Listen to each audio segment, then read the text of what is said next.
더 나은 믿음이 있습니다. 그것은 더 좋은 믿음이 있다는 거죠. 더 좋은 믿음이라는 것은 보다 성숙한 믿음이다 말할 수 있습니다. 초보적인 믿음이 있고요. 그리고 보다 성숙한 믿음 있습니다. 즉 하나님께서 기뻐하시는 믿음인 거죠. 모든 믿음이 다 하나님께서 기뻐하신다고 할 수가 없습니다. 내가 믿는 믿음 불완전할 때가 많이 있습니다. 내 중심으로 믿기 때문이죠. 더 좋은 믿음이 있는 것입니다. 오늘 본문 말씀에는 다윗이 경험한 그 초보적인 믿음에서 더 원숙한 믿음으로 변환되는 그러한 말씀입니다. 오늘 1절에서 4절까지 하고 오늘 다 읽으셨는데요. 5절에서 11절까지 뭔가 분위기가 다르다는 거 못 느끼셨습니까? 처음에 전반부에는 이 다윗이 고뇌에 차서 하나님 앞에 나갑니다. 근데 뒤쪽에 보면은 환경은 변하지 않았는데 확정된 마음과 그리고 온 세계의 영광이 선포될 것을 기도하는 것을 알 수가 있습니다. 보다 자유가 있고요. 기쁨이 있는 기도라는 것을 우리는 알 수가 있습니다. 이 시의 배경은 다윗이 참 어려울 때입니다. 다윗이 사울의 쫓김을 받아서 아기스 왕 앞에 갑니다. 아기스 왕은 그 블레셋의 한 지역인데 거기에서 바로 골리앗 장군이 났던 지방입니다. 오죽했으면 거기까지 갔겠습니까? 그리고 거기에 가서 사람들이 그를 알아보니까 침을 흘리면서 미친 채 하다가 쫓겨납니다.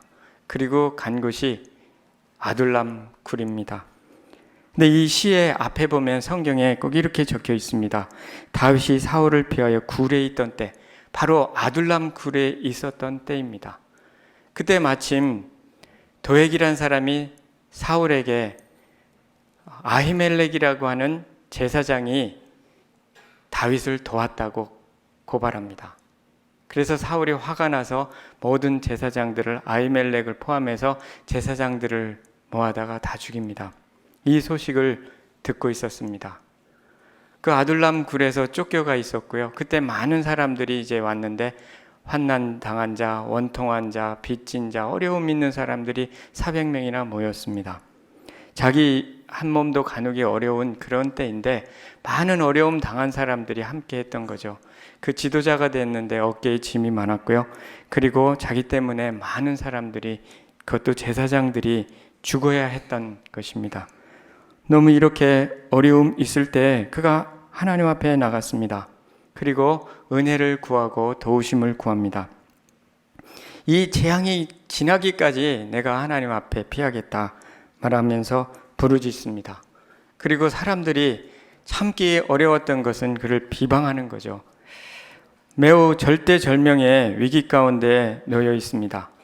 그리고 하나님 앞에 나갔지만 여전히 그 나간 그 영혼의 상태는 여전히 불안하고 두렵고 또 염려가 많은 가운데 하나님 앞에 간절히 부르짖고 있습니다. 그런데 5절 이후에 보면은 하나님의 영광이 온 세계에 선포될 것을 갑자기 다른 기도를 하는 거죠. 또 악인들은 다 웅덩이에 빠질 것을 미리 바라보면서 믿음으로 선포하고요. 오늘 기도하시는 장로님 믿음으로 막 선포하시잖아요. 그것처럼 이미 이루어진 것으로 선포합니다. 그리고 확정된 마음 있다고. 내 마음이 확정되었고 이젠 더 이상 흔들리지 않노라고. 그리고 만민 중에 주님을 함께 예배하는 그것을 바라보면서 감사하고 찬양하고 있습니다. 뭔가 달라진 영혼의 상태입니다. 이제는 확신이 있는 거죠. 환경은 변하지 않았습니다. 그러나 그의 영혼은 변했습니다. 이 말씀을 보면서 생각나는 한 구절이 있는데 그것은 시편 34편 10절입니다. 젊은 사자는 궁핍하여 줄일지라도 여호와를 찾는 자들에게는 모든 좋은 곳에 부족함이 없으리로다. 이 말씀을 할 때에도 바로 그 아둘람 굴에 있었던 때입니다. 뭔가 다윗은 그 어렵지만 하나님으로부터 오는 좋은 것을 경험한 거죠. 어려움이 해결돼서 좋다기보다는 어려움 자체는 그대로 있는데 아둘람 굴 속에서 있는데 참 좋은 것 경험했다는 것입니다. 이 좋은 것에 대한 원어의 해석은 더 좋은 것입니다. better. 그러니까 더 나은 것이라는 거죠. 또 excellent라는 뜻이 있습니다. 탁월한 거고 최선의 것이라는 거죠. 하나님이 우리에게 주시는데 가장 좋은 것 주시지 않으시겠습니까? 이것을 경험한 거죠. 아둘람 굴에서 다른 전쟁에 승리하고 경험한 것이 아니라 그 피해 있는 그 어려운 아주 위기 가운데서 그가 하나님으로부터는 가장 좋은 것을 경험했노라고 그렇게 노래하고 있습니다. 오늘 말씀은 우리들에게 이 다윗이 경험한 것처럼 예수 그리스도 안에서 이 좋은 것을 기대하라는 것입니다. 어떤 환경 속에서 어떤 고난 속에서도 하나님으로부터는 가장 좋은 것, 이 세상이 줄 수 없는 그것 기대하라 라고 하는 것이 오늘 말씀에 담겨 있는 것입니다. 과연 그 좋은 것이 무엇이었겠는가? 오늘 시편 57편을 통해서 함께 나눠보고자 합니다. 첫째는 더 나은 믿음이라는 것입니다. 하나님께서 더 나은 믿음을 주신다는 것이죠. 이 믿음이 좋은 것입니다. 하나님께서 믿음을 기뻐하신다고 히브리서 11장에 말씀하시죠. 믿음이 없이는 기쁘시게 못하나니. 또 이 믿음이 하나님께 영광을 돌린다고 그럽니다. 로마서의 4장에 보면 믿음에 견고하여져서 하나님께 영광을 돌리며 이 믿음이 견고해지면 하나님께서 영광을 받으신다는 것입니다. 다윗은 이 어려움 속에서 하나님 앞에 나아가서 구했을 때 그는 여전히 두려움에 사로잡혀 있었고 매우 불안해 있었습니다. 당연한 거죠. 어려우니까. 근데 그때 다윗이 주로 보았던 것은 자기 환경 속에 있는 재앙이라는 겁니다. 자신의 어려움을 재앙으로 봤습니다. 이 재앙이 피하기까지. 또 그가 주로 본 것은 사람들이고 대적이고 악인들이 주로 보였습니다. 환경이 보인 거죠. 그리고 그가 주로 들은 것은 비방하는 사람들의 말, 그 저주의 말이 주로 묵상되었던 것입니다. 그래서 그가 구한 것은 이 재앙이 좀 피해 갔으면 좋겠다. 그리고 이 고난에서 좀 건져졌으면 좋겠다라고 기도한 것입니다. 이 환경을 좀 바꿔 주셨으면 좋겠다라고 기도했습니다. 저희들도 늘 그렇게 기도하죠. 그런데 여전히 불안과 염려가 있고 두려움 속에서 있다고 하는 것입니다. 사실은 문제를 해결해 달라고 기도하지만 염려와 불안 속에 있다는 것은 문제 해결에 대한 믿음이 없다는 것을 의미하는 것이죠. 그냥 하나님을 믿기 때문에 구하긴 하지만 믿음이 없는 것입니다. 의심하는 것이죠. 의심은 믿음이 없는 거라고 로마서에서 말씀하십니다. 믿음이 없어 하나님의 약속을 의심치 않고 그렇게 말씀하죠. 믿음이 없어서 의심한다는 거죠. 그럼 의심한다는 것은 믿음이 약한 것이 아니라 믿음이 없는 것입니다.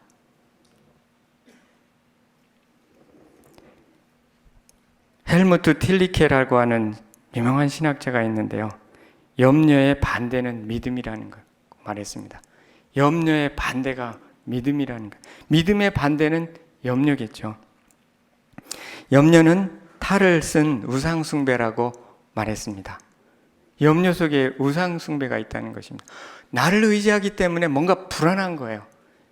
하나님을 의지하고 하지 않기 때문에 그 무언가 하나님 외의 것을 의지하기 때문에 불안하다 하는 것입니다. 인간으로서는 어찌할 수 없다고 할 수 있겠지만 하나님 앞에서는 염려를 극복할 수 있고 불안을 극복할 수 있다는 거죠. 그런데 5절에서 7절 이하를 보면은 전혀 다른 영혼의 모드로 나가고 있습니다. 하나님께 매어 달리면서 문제를 해결해 달라고 그렇게 기도했었는데 이번에는 만민 중에서 영광을 받으실 하나님을 노래했습니다. 그리고 나는 마음이 이제는 확정되었고 더 이상 불안하지 않고 두렵지 않다, 흔들리지 않는다 라고 선포했습니다. 확정된 마음이라는 것은 심지가 견고하다는 표현하고 같습니다. 이사야 26장 3절에 주께서 심지가 견고한 자를 평강하고 평강하도록 지키시리니 이는 그가 주를 신뢰함이니이다. 그 마음이 심지가 견고하니까 하나님의 평강이 그 속에 부어진더라 하는 것입니다. 모든 지각에 뛰어난 하나님의 평강은 바로 그 확정된 마음 속에 부어진다고 하는 것입니다. 마가복음 4장에 보면, 전 기억이 마가복음인데, 예수님이 풍랑 속에서 주무시고 계셨습니다. 제자들이 막 흔들어 깨웠죠. 제자들이 흔들어 막 깨우니까 사실은 기도한 거죠. 지금 풍랑이 있는데 왜 이렇게 주무시고만 계십니까? 나를 도와주세요. 우리를 도와주세요라고 기도했는데요. 예수님이 딱 깨어나서 너희들이 나를 참 이럴 때 나를 찾으니까 정말 잘했도다 라고 하지 않고 믿음이 없는 자들이라고 칭찬이 아니라 책망을 했던 거죠. 근데 그때 예수님께서 풍랑 속에 주무신 그 예수님의 평강, 그것이 바로 모든 지각에 뛰어난 하나님의 평강입니다. 이 다윗이 이것을 경험하면서 감사하면서 찬송을 하고 있습니다. 다윗은 이제 하나님에 대한 확신을 얻은 거죠. 하나님에 대한 임재 속에 들어갔던 거고요. 그분의 음성을 들었고 하나님의 약속이 이제는 의심되지 않는다라고 고백했습니다. 위기 상황 속에서 위기를 벗어나려고 하나님을 찾았다가 온전한 믿음을 얻었습니다. 물론 한 번 찾은 것이 아니라요, 계속해서 찾았겠죠. 다윗은 자신의 부족한 믿음을 깨닫고 돌이켜서 이 온전한 믿음을 얻었습니다. 1절의 4절과 나머지의 사이에 공백이 있는데요, 공백이 안 보이죠. 그러나 그 심령의 변화 속에는 무엇이 있냐면 돌이킴이 있는 것입니다. 같은 기도라고 하지만, 같은 믿음이지만 이 돌이킴이 있습니다. 내가 주님 앞에 나가서도 이렇게 불안하고 이렇게 두려워하는 것은 내가 주님을 온전히 의지하지 않고 있다는 거 하는 것을 고백하며 회개했을 것이 분명합니다. 그 마음 속에 확정된 마음이 주어지는 것이기 때문에 그렇습니다. 어려움 속에 나갔다가 하나님 앞에 얻은 좋은 것은 믿음이었습니다. 염려로부터 벗어났고요, 크신 하나님을 바라보고 보게 되었던 것입니다. 이에 관한 좋은 하나의 예화가 있는데요, 어느 날 이 비행사의 이야기입니다. 박남주라고 하는 분이 지금 치유하심에 나오는 기사인데요, 어느 날 하나 비행사가 비행 중에 위기를 맞았습니다. 비행기 기관 속에 쥐가 한 마리 들어가 바스락거리며 여러 부품을 건드렸던 것입니다. 비상 착륙하려고 했지만 마땅한 것을 찾을 수가 없었습니다. 기관 속에서는 계속해서 쥐가 바스락거렸습니다. 만약에 기계의 고장이라도 일으키는 날에는 생명이 위태로운 상황이었습니다. 그때 비행사는 즉시 비행기의 고도를 높이 올렸습니다. 그의 판단은 옳았습니다. 얼마 후 기관 속에 잠잠해졌던 것입니다. 나중에 착륙해서 기계를 열어보니 커다란 쥐 한 마리가 죽어 있었습니다. 고도가 높아지다 보니 산소가 부족하여 더 이상 견디지 못했던 것입니다. 우리 인생을 갉아먹고 뼈까지 마르게 하는 근심이나 걱정을 어떻게 처리할 수 있을까요? 우리 인생의 고도를 높이면 됩니다. 마음의 고통에 끌려가면 안 됩니다. 그것은 우리를 올가맵니다. 오직 거룩하고 사랑에 충만한 제자가 되는 것이 유일한 해답입니다. 그 비행기 하나, 큰 비행기도요, 조그만한 쥐 한 마리가 그 엔진 속에 들어가면 전체를 망칠 수가 있는 거죠. 마찬가지로 작은 염려가 우리가 사로잡히게 되면은요, 그 큰 염려가 되고 우리 인생을 굉장한 어려움 속에 빠뜨리게 된다고 하는 것입니다. 근데 그 쥐를 잡으려고 비행 조종사가 비행 조종을 안 하고 그 쥐를 잡으러 쫓아다녔다면 다 망치는 것입니다. 고도를 높였다는 거죠. 그러니까 쥐가 죽었다는 겁니다. 고도를 높였다는 것은 예수 그리스도를 온전히 바라보는 것입니다. 문제를 바라보는 것이 아니라요, 믿음의 주여 온전케 하신 이인 예수 그리스도를 바라보자. 그 바라봤더니 문제는 작아지더라는 거예요. 고도를 높이면 밑에 있던 사람들은 작아지는 것처럼 문제도 작아지는 거죠. 하나님이 커지면 문제가 작아지는 것입니다. 그래서 조지 밀러는 이런 말을 했습니다. 염려의 시작은 신앙의 끝이다. 그러나 신앙의 시작은 염려의 끝이다. 한번 해볼까요? 염려의 시작은 신앙의 끝이다. 예, 제가 안 한 것까지 다 하셨네요. 역시. 하나님은요, 달과 별의 주인이시라는 거 아시죠? 오늘 찬송 속에도 나왔는데, 예전에 제가 이걸 준비하다 이런 CM송이 생각났습니다. 하늘에서 별을 따다 하늘에서 달을 따다 두 손에 담아드려요. 이런 CM송 아시나요? 아름다운 날들이여 사랑스러운 눈동자여 오오오 오란시 파인 이런 거 있었어요. 이게 아주 유명한 CM송이에요. 저번에 윤영주 장로님 와서 본인이 만드는 CM송이라고. 원래 이거는 아일랜드에서 나온 가곡인가 봅니다. 다 가곡인지 뭔지 모르겠지만 여기에 보면 이건 분명히 시편 8편을 잘하는 분이 지은 겁니다. 주의 손가락으로 지으신 주의 하늘과 주께서 베풀어 두신 달과 별을 내가 보오니 사람이 무엇이간데 주께서 저를 생각하시며. 하나님께서 달을 지으시고요, 별을 지으셨다는 거예요. 그래서 정말 필요하면 달과 별을 따다가 우리는 자녀니까 주실 수가 있는 분이 하나님이세요. 돈이 좀 필요하면은요, 하나님께서 각 별들을 돌아다니면서 그 천사들에게 세금을 거두면 돈이 무지 많습니다. 그걸로 다 채워줄 수 있는 분이십니다. 믿으십니까? 정말이에요. 하나님이 다 지으셨으니까. 다윗은 사실은 하나님께서 다윗에게 약속하신 것을 이루셨어요. 왕이 나중에 되었거든요. 그렇다면 그 고난과 위기는 다윗의 믿음을 키우시기 위한 것이었습니다. 그렇죠?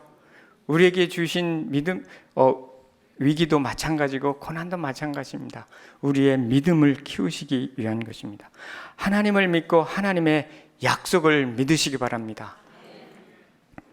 더 좋은 믿음이라는 것은 온전한 하나님을 신뢰하는 믿음을 의미합니다. 하나님을 온전히 신뢰하는 여러분 되시기를 축원합니다. 두 번째, 하나님은 더 나은 기도를 배우게 하십니다. 모든 기도가 다 하나님을 기쁘시게 하는 것이 아닙니다. 성경에는 하나님을 기쁘시게 하는 기도가 있다라고 말씀합니다. 요한일서 5장 14절에 그를 향하여 우리가 가진 바 담대한 것이 이것이니 그의 뜻대로 무엇을 구하면 들으심이라. 하나님의 뜻대로 구하면 들으시겠다고 했고요. 믿음으로 구하면 들으시겠다고 했습니다. 그러나 구하여도 받지 못하면 정욕으로 쓰려고 잘못 구하기 때문이라. 내가 내 욕심을 따라 구하는 것은 주시지 않는다. 또 성경은 구하도 주실지라도 그 영혼은 파리하게 된다라고 말씀합니다. 우리가 기도하지만 우리의 기도를 돌아볼 필요가 있습니다. 과연 하나님의 뜻에 합한 것인지, 정말 믿음으로 구하고 있는 것인지, 그렇지 않은 것인지, 우리는 내 욕심을 따라 구하지는 않아도 미성숙한 기도를 할 때가 있습니다. 그것은 자기중심적인 기도입니다. 오로지 내 문제만 해결해달라고 모든 기도가 거기에 매여 있는 것은 미성숙한 기도입니다. 성숙한 기도라는 것은 하나님 중심적인 기도입니다. 오늘 본문에 이 기도의 변화가 잘 나타나 있습니다. 다윗은 그 어려움 속에서 나가서 부르짖죠. 도와달라고. 그리고 대적의 비방에서 건져달라고. 그들의 말은 창과 같고 화살과 같고, 그리고 찌르는 화살과 같다고. 그들의 말, 저주의 말에서 건져달라고. 또 그들이 내 앞길을 막고 있다고, 나는 너무 억울하다고 그렇게 부르짖었습니다. 이 고통 중에 부르짖으며 하나님 앞에 구했습니다. 문제 해결을 가지고 이렇게 기도하는 것이 잘못된 것은 아니죠. 당연히 그것이 우리로 하여금 기도하게 만드는 거죠. 그러나 계속해서 내 문제만 해결해달라고 하는 기도는 결국은 내 중심적인 기도고, 또 하나님의 뜻을 구하는 기도는 아닙니다. 어린아이가 매일 내 필요를 채워달라고만 엄마 아빠한테 구하는 것은 어린아이의 구함이지 성장에서는 그렇게 하지 않지 않습니까? 부모의 뜻이 무엇인지를 알고 구하겠죠. 마찬가지입니다. 우리의 기도가 하나님의 중심적인 기도가 되지 않을 때가 많이 있습니다. 우리의 기도를 되돌아볼 필요 없다. 왜 계속 문제 속에 헤매고 있는가? 왜 염려 속에서 계속 헤매는가? 그렇게 기도를 했는데도 해결이 안 되는가? 기도가 잘못됐을 가능성이 대부분입니다. 그 기도는 하나님이 안 들으시기 때문에 그렇습니다. 주기도문을 예수님께서 보여주신 기도의 본입니다. 이번에 강 목사님 새로 나온 책도 주기도문에 관한, 이 주기도문을 보면 그렇게 구하지 않고 있다는 것, 그렇게 구하라고 하지 않는다는 거죠. 하늘에 계신 우리 아버지여, 이름이 거룩히 여김을 받으시오며, 지금 다윗이 뒤에서 하는 그 기도와 같은 하는 거죠. 그 이름이 거룩히 여겨지고 그 이름이 영광을 받으시도록 구하라는 거죠. 그리고 하나님의 나라가 임하도록, 뜻이 하늘에서 이룬 것 같이 땅에서도 이루어지도록, 하나님의 뜻이 이루어지도록 그렇게 기도하라는 거죠. 일용할 양식을 위해서 구하라 했지만 정말 중요한 양식은 생명의 양식이고요. 물론 일용할 양식 구해죠. 그러나 이 순서가 다르다는 거예요. 하나님 나라와 하나님 뜻을 구하는 것이, 이것이 내가 너희들에게 준, 제자들에게 준 바로 그 기도의 모형이라고 말씀했던 거거든요. 많은 문제가 기도를 잘못하기 때문에 헤어나지 못할 때가 많다는 것입니다. 다윗은 갑자기 기도의 모드가 바뀌었습니다. 5절부터 더 이상 자신의 문제 해결해 달라고 하는 기도를 하지 않았습니다. 물론 이 기도를 해야 되죠. 그러나 그 순서가 그렇지 않다는 겁니다. 하나님을 높였습니다. 확정된 마음을 가지고 찬송합니다. 그리고 대적들은 이미 웅덩이를 팠으나 자기들이 그 중에 빠졌도다 선포합니다. 아까 기도하실 때 그랬잖아요. 이미 그 땅은 우리의 땅이고 하나님께서 이루실 거라고 선포하는 기도, 이것이 중요한 기도인 거죠. 믿음의 기도인 거죠. 하나님이여, 내 마음이 확정되었고 내 마음이 확정되었사오니 이제는 더 이상 흔들리지 않습니다. 심지가 견고하게 되었습니다.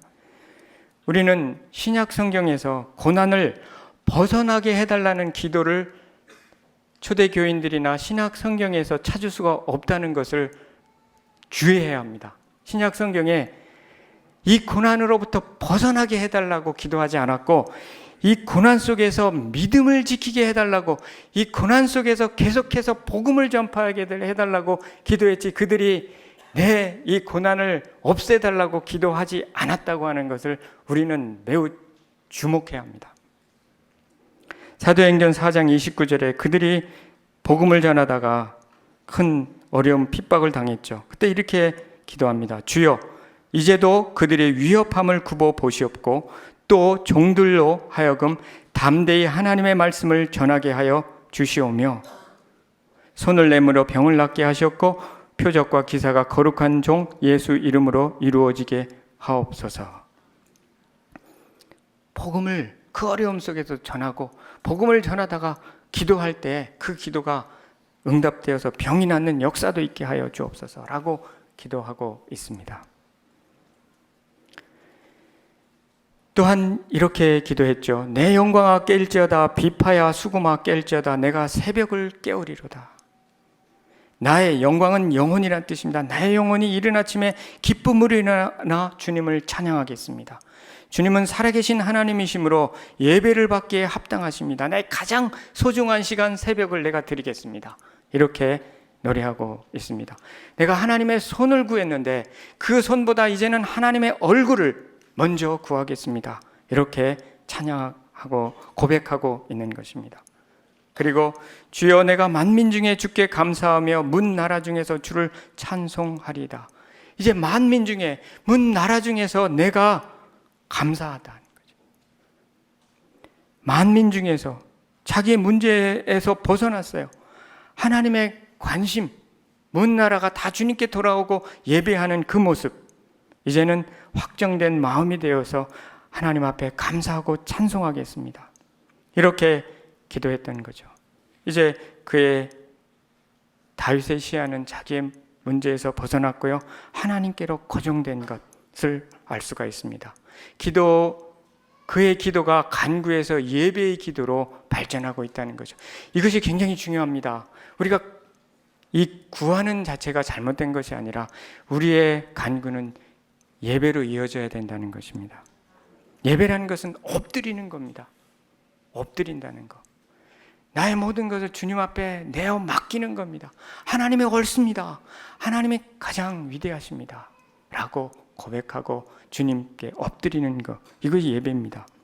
A.W. 토저는 이 진정한 예배의 4가지 요소를 이렇게 설명합니다. 첫째 요소는 신뢰라는 거죠. 하나님을 크게 여기는 겁니다. 개인의 문제만 해결하는 것이 아니라 천지를 지으시고 온 인류를 구원하실 크신 하나님을 알고 신뢰하는 것. 이것이 예배의 첫벌이라는 거죠. 우리는 그냥 몸을 여기다 가져다 놓는 건 중요한데요. 진정한 예배는 하나님에 대한 온전한 신뢰 속에서 드리는 것이라는 거죠. 두 번째는 감탄인 것입니다. 하나님의 은혜에 감사하면서 하나님의 탁월하심에 감동하고 감탄하고 사랑하는 것. 이게 감탄이라는 것입니다. 우리는 월드컵 축구에서 누가 한 골을 넣으면 감탄하죠. 김연아 선수가 멋진 퍼포먼스 하면 감탄하죠. 박수치고. 근데 정말 내가 하나님을 정말 감탄하는가 스스로 자문해 볼 필요가 있습니다. 하나님의 하신 일을 정말 감탄하고 하나님 그분 자신과 그분의 성품을 감탄하고 있는가, 그 속에서 예배를 드리는가라고 하는 거죠. 제가 이것을 준비하면서 별이 몇 개인가 한번 세보았습니다. 별이 한 은하계가 1000억 개가 있답니다. 1000억 개. 1000억 개 아십니다. 억이 1000개인 게 1000억 개입니다. 10에 곱하기 11승이라는 거예요. 그 수학을 아시나 모르겠는데 공이 하여튼 11개예요. 그 하나의 은하계에 별이 1000억 개 있답니다. 그럼 어떻게 돼요? 계산해 보세요. 별이 몇 개죠? 이 우주에 1000억 더하기 1000억이에요. 1000억 곱하기 1000억이에요. 한번 얘기해 보세요. 네? 곱하기예요? 수학을 잘 하시네요. 1000억 곱하기 1000억, 10에 22승계가 있어요. 그거 다 하나님이 만드셨다는 거죠. 그 감탄을 안 할 수가 있나요? 그것을 만들기만 한 것이 아니라 그것이 이렇게 운행하려면요, 굉장한 놀라운 그 물리학적인 그 관계를 만들어내야 되는 거예요. 안 그러면 뚝뚝 떨어져요, 별이. 하나님의 말씀은 어떤가요? 하나님의 말씀이 창세기 때 말씀하신 것이 성취되잖아요. 그때부터 예수 그리스도에 대해서 말씀하시는데요, 수천 년 전에 말씀하신 게 성취되고요, 지금까지 성취되고 있고요. 하나님의 말씀이 하나도 땅에 떨어지지 않는다는 게, 이게 얼마나 감탄할 만한 일인가요? 그 분이 나의 아버지시고요, 나의 인생을 주관하시고요, 인도하시고, 그리고 앞으로도 인도하시고 나를 천국까지 인도하실 하나님이라는 거죠. 우리는 천국을 생각을 좀 잘 안 하는 경향이 있어요. 저는 적어도 요즘엔 많이 하는데요, 천국은 정말 아름다운 곳일 수밖에 없어요. 우리는 천국을 재미없다고 그러는데 그럴 리가 없어요. 너무 재미가 많을 수밖에 없는 거예요. 이 땅에서도 주님을 알면 재미있는데요, 천국에는 상상할 수 없을 만큼 재미있다는 거죠. 그래서 C.S. 루이스가 그곳에는 폭포수와 같은 기쁨이 있을 것이 분명하다는 거죠. 거기는 먹는 것도 있고 맛있는 것도 있고, 그리고 정말 폭포수와 같은 기쁨도 있을 것이 분명하다. 저는 이 맛있는 거, 거기도 먹는 거 있답니다. 먹는 것 중에 정말 꼭 있을 거는 포도라고 저는 생각합니다. 예수님이 포도를 예를 들으셨거든요. 그건 반드시 있어요. 그 중에 한국 포도가 천국에 있을 가능성이 최고 많아요. 너무 맛있거든요. 이 천국, 그리고 천국의 기쁨을 이 땅에서도 맛볼 수 있는데요, 일부지만 우리가 감탄하지 않을 수 있겠는가죠. 세 번째는 매혹이에요.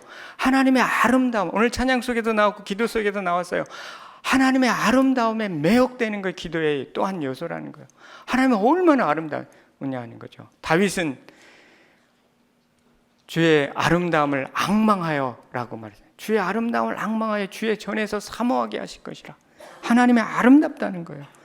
우리는 주로 사람, 남자는 여인을 보고 아름답다 그러고 여자는 남자를 보고 아름답다 하는지 잘 모르겠는데, 주로 그러죠. 사람을 보고 아름답다 그래요. 정말 하나님의 아름다우시다는 거죠. 그분의 성품과 그분의 하시는 일이 너무 아름답다. 그분의 지혜가 아름답고요. 그분의 말씀이 아름답고 그분께서 이루신 구원의 역사가 너무 놀랍고 아름답다는 겁니다. 그러니까 우리는 예배하고, 마지막 네 번째 요소는요, 숙모라고 이렇게 한국말로 표현해요. adoration, 찬양이에요. 경배를. 이런 아름다운 분을 높이지 않을 수 있겠느냐 하는 거죠. 이런 모든 요소가 다윗의 후반부의 기도에 나타나 있다는 것입니다. 결국 우리는요, 기도를 바꿔야 됩니다. 주기도문을 잘 배워서 그 기도문을 따라서 내가 간구하고 있는 것이 주기도문과 맞나 틀리나를 대조해 봐야 됩니다. 그것이 인생을 승리로 이끄느냐 아니냐에 달려 있는 것입니다. 그래서 예배가 승리하면 승리하고 예배에 실패하면 실패한다는 말이 이 말입니다. 올바른 기도가 올바른 예배로 이끌고 올바른 승리로 이끈 것입니다.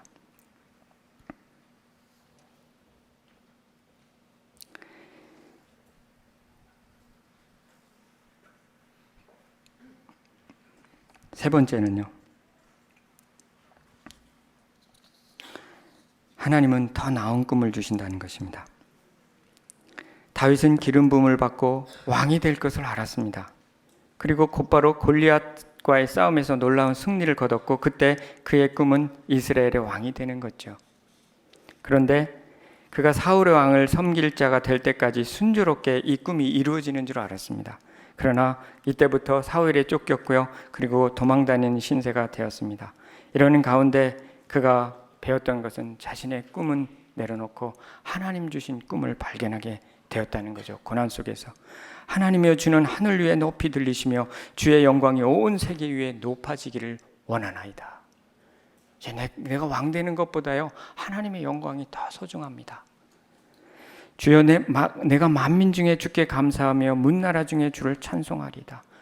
이것은요, 복음이 전파되고 온 백성이 주를 예배하는 그것을 이야기합니다. 요한계시록에 나오는 것을 이야기하고, 아브라함에게 주셨던 약속 속에 땅의 모든 족속이 너로 말미암아 복을 얻을 것이라는 것, 그리고 예수 그리스도의 마지막 지상 사명 속에 나오는 모든 족속으로 가서 제자를 삼으라고 하는 이것이 그의 꿈이 되었던 것입니다. 그의 꿈이 바뀌었습니다. 이 꿈은 사실은 우리의 꿈이 되어야 됩니다. 우리 교회의 꿈이 되어야 됩니다. 성전 건축은 이 꿈을 위한 것입니다. 만민이 주님을 찬양하게 되는 것, 그것이죠. 우리가 함께. 다윗은 어려움을 통해서 더 나은 꿈 넘어 꿈을 깨닫게 되었던 것입니다. 그것은 우리에게도 동일한, 그것이 우리 꿈이 되어야 된다고 말씀하십니다. 위기는 예수 그리스도께서 우리 삶의 최고봉이 되시는 기회입니다. 다윗은 아둘람굴의 그 위기 속에서, 사망의 음침한 골짜기 속에서 영혼의 축제를 경험했습니다. 복음의 광채를 보았죠. 그가 발견한 복음이 이거예요. 하나님이 다스리신다. 신약 성경에서의 복음은 이거죠. 예수 그리스도께서 우리의 주인이 되신다. 이것이 우리에게 주시는 복음입니다. 그리스도께서 십자가에서 모든 고난과 모든 문제의 배후에 있는 사단의 세력을 이기셨다. 그리고 구세주가 되실 뿐 아니라 나의, 그리고 우리의 주님이 되신다. 이것이 복음입니다. 근데 이것을 다윗은 위기 속에서, 고난 속에서 깨달았습니다. 우리도 마찬가지입니다. 여러 가지 고난이 많이 있습니다. 궁극적인 목적은 예수 그리스도가 우리의 주님이시다라는 것을 깨닫게 할 때까지 우리를 계속 몰아가신다 하는 것입니다. 오스왈드 챔버스가 주님은 나의 최고봉이라는 것에서 이렇게 말했습니다. 하나님은 우리들의 생애에서 위기의 조성을 통하여 역사하신다. 하나님은 우리를 이끌고 하나님을 위해 우리의 최종선이 요구되는 지경에까지 몰고 가신다. 만일 당신의 생활 한모퉁이에서라도 위기 적신호가 비치면 하나님께 당신의 의지를 철저히 굴복시키는 최종선까지 밀고 나아가라. 하나님 왜 어려움을 주시는가? 그 마음의 보좌에 의지하는 그 모든 것들을 내려놓고 너 자신을 내려놓고 다른 모든 것을 내려놓고 예수 그리스도가 그 자리에 올 때, 그때 그것을 위해서 우리에게 고난을 주신다고 하면 틀리지 않는다는 것입니다. 주님께서 정말 나의 주님이십니다 라고 고백할 때 영혼의 축제가 그 속에 어떤 고난 속에서도 일어나며 그 고난은 더 이상 고난이 아니고 문제는 더 이상 문제가 아니게 된다는 것입니다. 그래서 이 마틴 로이드 존스는 이렇게 말했습니다. 기독교는 폭풍우 가운데 있어서도 기뻐할 수 있게 하는 그 무엇인가이다. 폭풍우 가운데서도 기뻐할 수 있는 것, 이것이 기독교의 비밀이고 복음의 비밀입니다.